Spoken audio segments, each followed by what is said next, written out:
അത്തരത്തിലുള്ള ഒരു അപകടമായിരുന്നല്ലോ അബുദാബിയിലെ റോഡിലുണ്ടായ വാഹനാപകടം.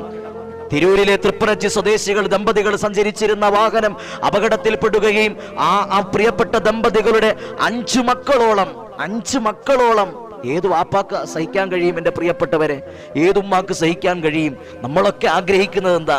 നമ്മളൊക്കെ ആഗ്രഹിക്കുന്ന പടച്ചവനെ, ഞാൻ ജീവിച്ചിരിക്കുന്ന സമയത്ത് എൻ്റെ മക്കളുടെ മയ്യത്ത് കാണാൻ, ആ മക്കളുടെ മയ്യത്ത് കുളിപ്പിക്കാൻ ഇടവരുത്തല്ലേ അല്ലാ പടച്ചവനെ എന്നാണ് നമ്മൾ ഓരോരുത്തരും ദുആ ചെയ്യുന്നത്. വാഹനാപകടത്തിൽ ആ വാഹനത്തിലുണ്ടായിരുന്ന 6 പേരാണ് മരണപ്പെട്ടത്. ഇതൊന്നുമല്ല നമ്മളെയൊക്കെ വല്ലാതെ വേദനിപ്പിച്ചത്.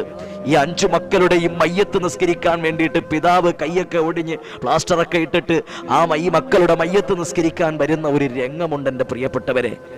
ആരെയും ഉള്ളുലയ്ക്കുന്ന, ആരെയും വേദനിപ്പിക്കുന്ന, ആരെയും സങ്കടപ്പെടുത്തുന്ന, വല്ലാത്ത ഹൃദയം നുറുങ്ങുന്ന വേദനയുമായി കടിച്ചിറക്കിയ നൊമ്പരങ്ങളും